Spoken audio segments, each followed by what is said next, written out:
Bonjour à toutes et à tous et bienvenue après ces quelques semaines d'arrêt liés à une activité particulièrement chargée.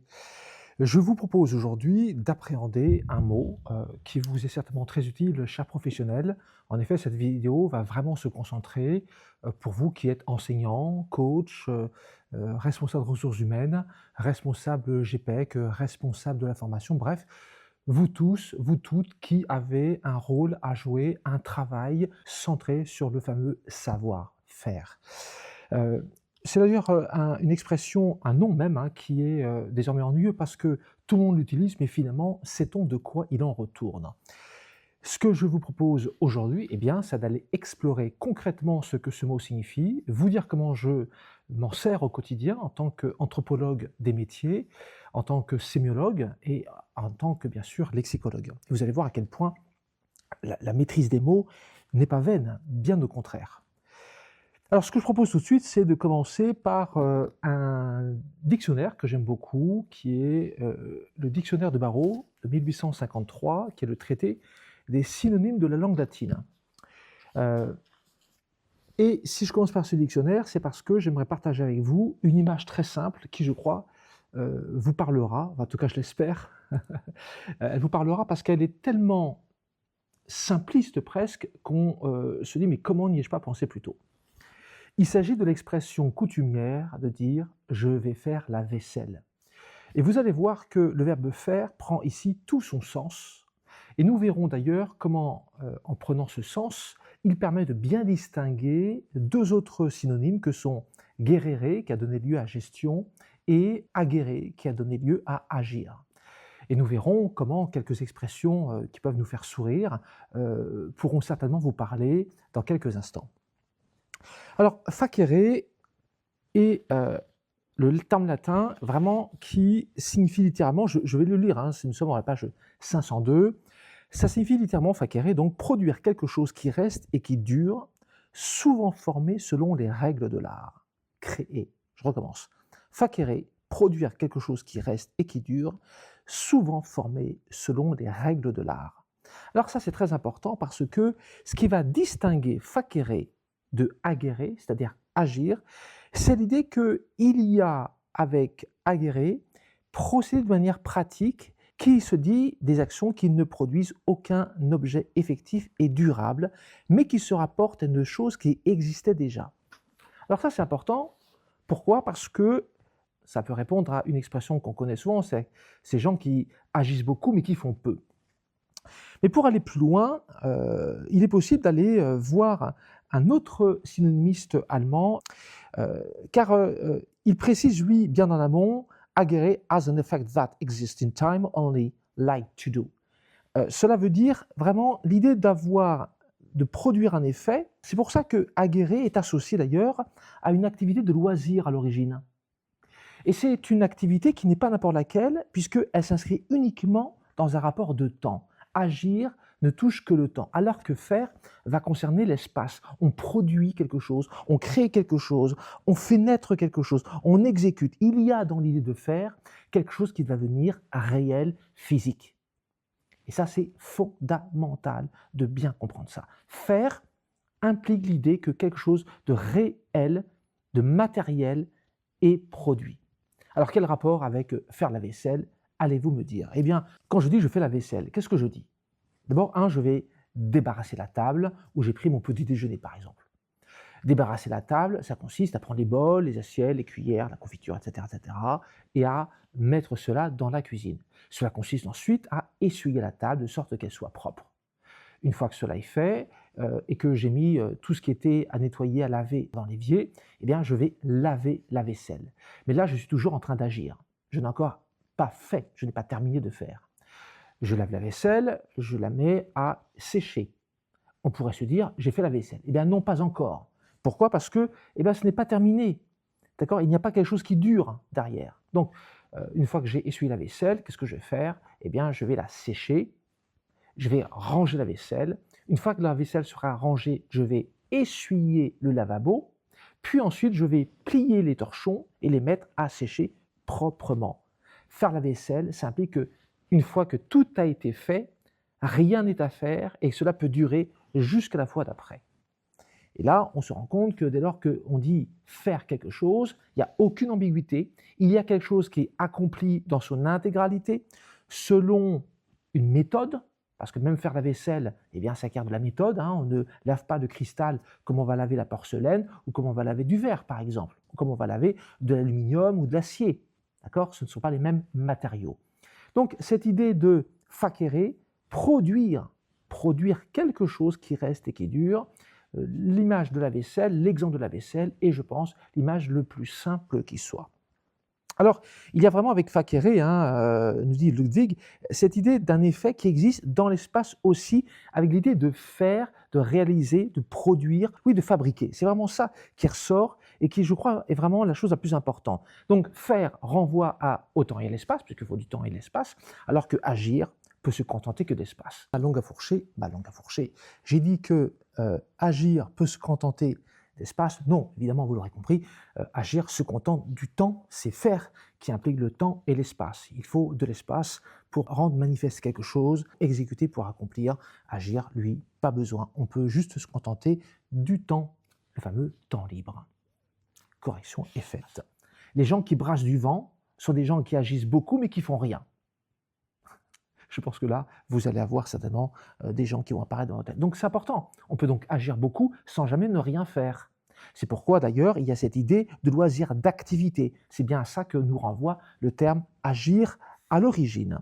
Si je continue encore avec agere, il y a l'idée de pousser, de mettre en mouvement, de remuer, de déplacer, d'entraîner. Voilà, donc il n'y a pas d'ambiguïté dessus.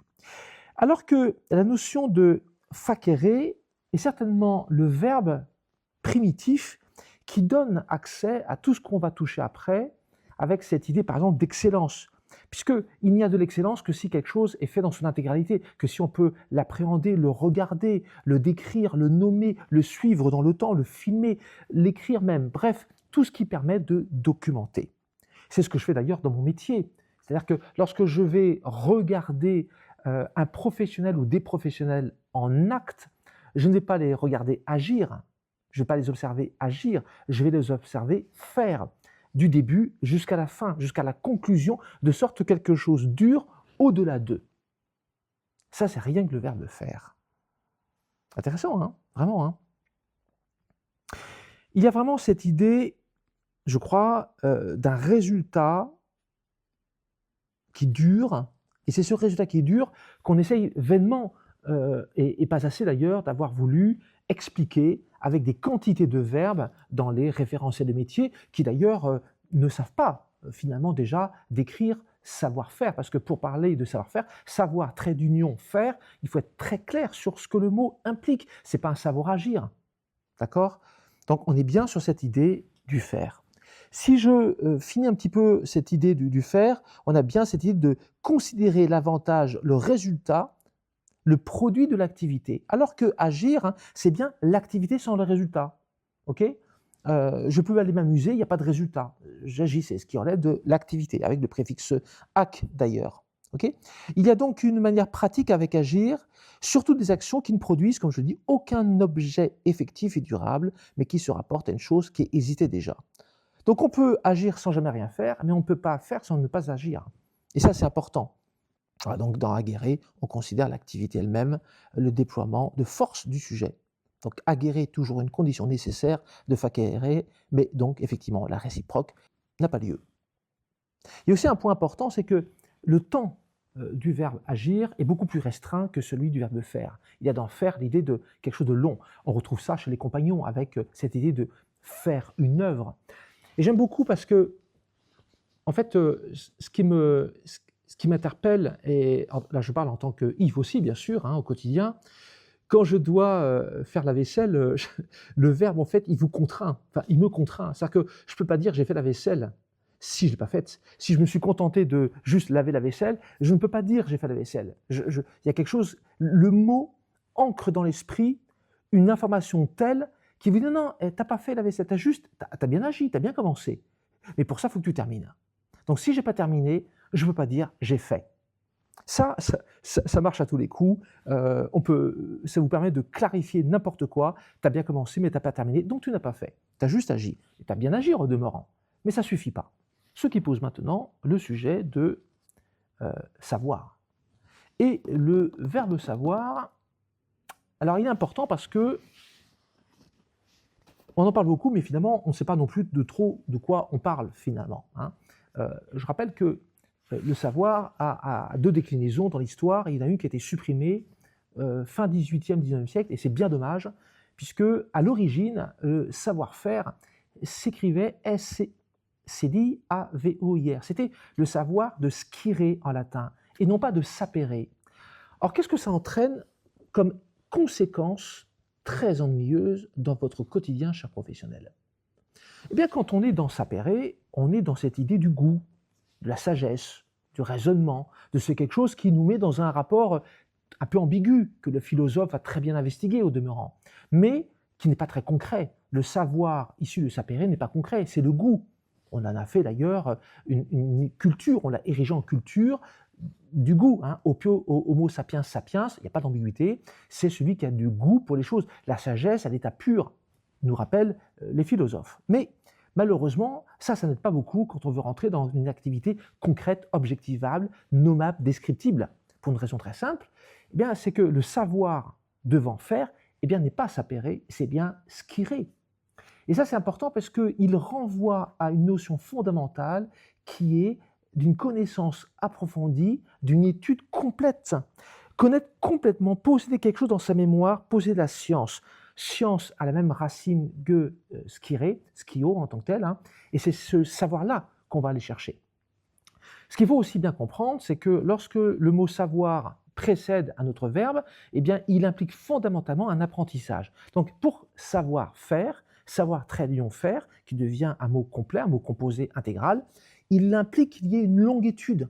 On ne peut pas donc décrire une liste de verbes, les savoir-faire de la personne, c'est savoir, je ne sais pas moi, maîtriser Excel. Ça ne suffit pas. Maîtriser Excel ne suffit pas. Voyez, on ne peut pas réduire un tel mot à quelques savoirs du quotidien qu'on maîtriserait peu ou prou. Ça ne marche pas comme ça. C'est un verbe, c'est un mot, pardon, savoir en tant que verbe devant faire, d'autant que j'aborderai le trait d'union dans quelques instants, implique cette idée fondamentale de quelque chose qui s'inscrit dans la durée. Et ça, c'est très important en tant que tel, hein. On retrouve ici un savoir avec la CCDI, science, doctrine, érudition. Le savoir n'est rien si on ne sait pas le montrer à propos. Substantivement de l'adresse, de l'habileté, de l'intrigue, de la conduite pour réussir quelque chose. Ça, c'est ce qui renvoie à savoir-faire, mais ce n'est pas n'importe quoi. Pourquoi? Parce que dans faire, il y a bien l'idée d'habileté. Et l'habileté n'est pas une compétence, contrairement à ce qu'on pourrait le croire, et pas du tout, bien au contraire, c'est une faculté. C'est une faculté tirée de qualité, qualitas. C'est vraiment quelque chose de naturel, tel Ulysse, c'est le stratège par excellence. C'est celle dont la faculté d'embrasser la somme des choses en cours, des flux, des tendances, lui permet de savoir exactement vers où cela va aller. Et c'est bien un savoir issu de l'étude d'une longue expérience, et pas d'un vécu. Et là, on voit encore que le mot expérience est très important. C'est cette dimension de l'essai d'erreur, la capacité de capitalisation pour lequel on a après étudié. Donc il y a cet enchevêtrement particulièrement important qui fait que le savoir trait d'union faire implique à la fois ce savoir issu de l'étude, issu d'une investigation jusque dans les coins les plus éloignés et les plus fins d'un domaine, associé à l'expérience qui conduit à faire intégralement, par essai-erreur, par ajustement, par tâtonnement, conscient, au sens de, là encore, cum sciens, cum scire. Conscient, c'est bien ça, il faudra très attention. Alors, s'il y a des psychologues qui m'écoutent, qui ne prennent pas ombrage de ce que je vais dire, s'il vous plaît, d'accord? En tant que sémiologue, lexicologue et anthropologue, je prends les mots au ras des pâquerettes et j'en fais pas des termes, hein. Rappelons que vous avez les mots, vous avez les termes, hein, ce que vont adorer les psychologues et les philosophes. Ils font travailler le mot, ils commencent à le faire bosser, ils lui rajoutent de l'idée construite plus ou moins bien, hein, d'accord? Et puis après, on arrive au concept cum capio. Donc on agrège tout ça et ça devient quelque chose qui est censé être puissant. Moi, je reste au ras des mots, je reste au ras des pâquerettes, je ne vais pas au-delà de ça. Donc, quand je vais travailler avec savoir, eh bien, je ne peux pas aller au-delà. C'est-à-dire qu'il faut bien que je reste dans quelque chose qui soit maîtrisé. Donc, avec cette idée de savoir-faire, il y a bien cette idée d'une érudition, d'une instruction dans le temps approfondie qui donne beaucoup de patience. C'est un savoir complet, c'est un savoir qui implique de l'étude. Pratiquer la lexicologie, pratiquer l'étymologie, c'est pas uniquement d'avoir un dictionnaire étymologique, c'est étudier l'étymologie sur 200 ans, 300 ans avec tous les auteurs qui ont pu travailler dessus. C'est prendre le temps constamment de regarder les mots par rapport aux autres, par rapport à l'histoire, mais aussi par rapport à leur objet, ce qui est parfois un peu oublié.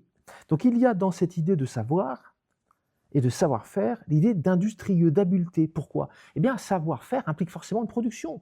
C'est pour ça que c'est industrieux, c'est pour ça que c'est habile, et c'est pourquoi il y a ces notions de prudence. Voyez, une prudence mêlée de quelques ruses, est-il dit. La ruse en bonne part, hein, parce qu'on a la ruse en mauvaise part, on a la ruse en bonne part. On est vraiment dans ce savoir qui fait qu'on est capable de circonstancier. Le savoir-faire est toujours, par principe donc, circonstancié. C'est-à-dire que circumstare, ce qui est autour de nous, c'est ce qui est autour de nous. On prend appui sur la matière, sur ce qu'on apporte de main pour pouvoir le faire.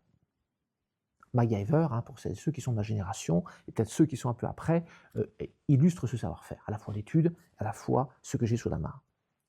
Donc, la notion de savoir-faire, avec de plus le trait d'union, n'est pas anodin non plus, même si le trait d'union, c'est un petit trait bien embêtant, parce que j'ai fait des recherches sur plus de 250 ans au niveau de la grammaire, c'est assez pauvre, hein, qu'on aille voir chez Ferdinand Bruno, chez Grévis et chez tous les autres, trop de choses hein, sur le trait d'union. Hein.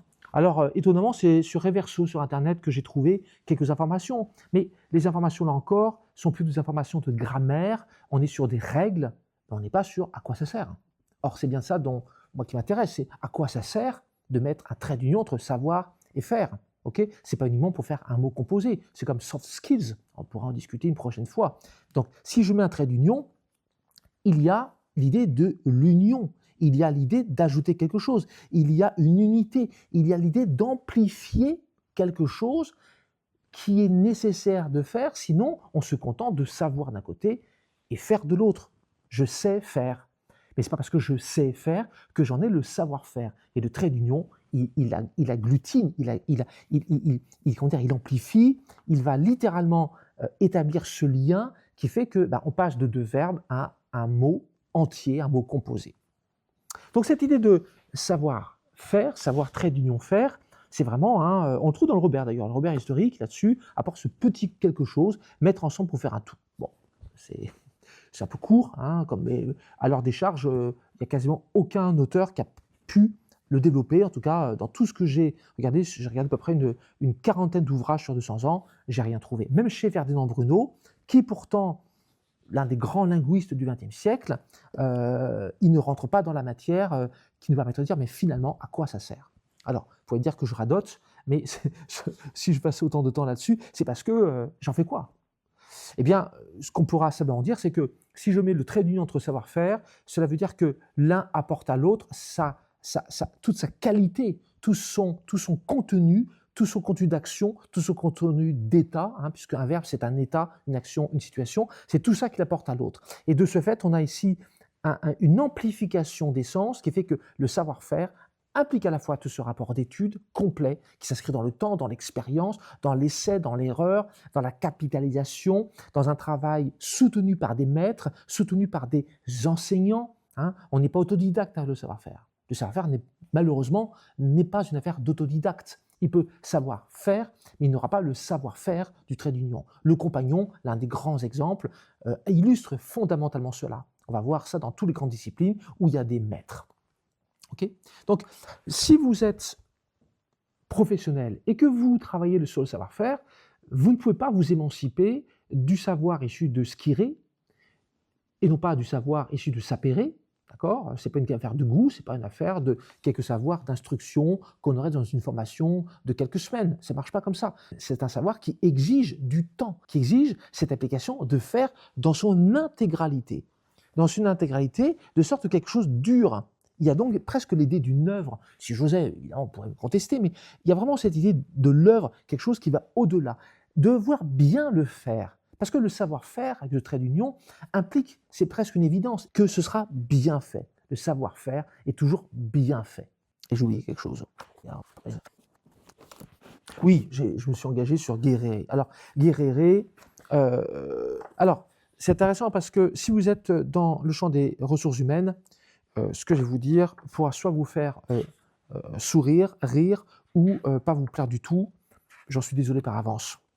Mais le terme guéréré qui a donné lieu à gestion, c'est très important parce que il renvoie à l'idée de fardeau, au sens de porter. Parce que guéréré vient de gestare, hein, c'est porter dans sa main, dans ses bras. Donc c'est un terme fondamentalement physique. Okay, et puis par figuration, on est arrivé à l'idée de diriger, administrer, d'où gérer des affaires. Mais il implique cette idée de fardeau, quelque chose de lourd, quelque chose d'un peu pénible. Alors, je suis comme très intrigué, toujours questionné, quand on parle de gérer des talents. Ça n'a pas de sens. Ça n'a aucun sens. Dire de gestion des talents, ça n'a aucun sens. Est-ce que c'est un fardeau de porter dans sa main des talents? Puis entendons-nous encore avec le mot talent, devenu substantif qui laissera penser que le talent est une personne, ce qui n'est pas le cas, hein, on le sait. D'accord? Le talent n'est pas une personne, c'est une production. Production qui à la fois est utile et produit de la valeur, en tout cas perçue comme valeur, mais ce n'est pas une personne, ce n'est pas une identité en tant que telle, hein, on est d'accord? Donc, guerrere fréquentatif, de gestare, porter dans sa main, dans ses bras, au sens porter le fardeau. Donc, on voit bien ici que en termes de synonymie, aguerre, facere, guerrere, il y a l'idée fondamentale, je crois que j'avais noté quelque chose ici aussi, excusez-moi un instant, hein, je regarde là, ça, aguerre, déguerre, bon c'était aguerre, oui, il y avait vraiment cette idée, c'est aguerre, hein, vraiment cette idée de vivre, passer du temps, au sens, aguerre se dit un espace de temps plus restreint, donc il y a vraiment cette idée vraiment de prendre son temps, c'est pour ça que ça donnait lieu d'ailleurs à activité, voyez. Pour conclure, dites-vous bien que faire, eh bien, c'est faire la vaisselle. Okay, je débarrasse la table, j'essuie la vaisselle, j'essuie la table, je débarrasse la table, je la refais, je suis la table, je débarrasse la vaisselle, je mets la vaisselle dans l'évier, je lave la vaisselle, j'essuie la vaisselle, je range la vaisselle, j'essuie l'évier, je range les torchons et je passe à autre chose en attendant le déjeuner et le dîner. Voilà. Je poursuivrai dans quelques temps, j'espère d'ici une quinzaine de jours, une nouvelle vidéo et je verrai. J'ai quelques idées en tête de l'actualité. L'idée, c'est de prendre aussi l'actualité et dire comment ces mots nous aident au quotidien. Voilà, j'espère que cette vidéo vous aura été utile, en tout cas de comprendre ce que savoir Trait d'Union faire apporte. Et je vous dis à très bientôt. Et puis évidemment, pensez à vous abonner à ma chaîne. Vous avez le lien pour accéder au module Ars Verbi Boni, dans lequel vous avez aussi un assistant GPT que j'ai créé qui vous permet d'appréhender les verbes en détail. Cela devrait vous plaire, je le pense. C'est gratuit, évidemment. À très bientôt.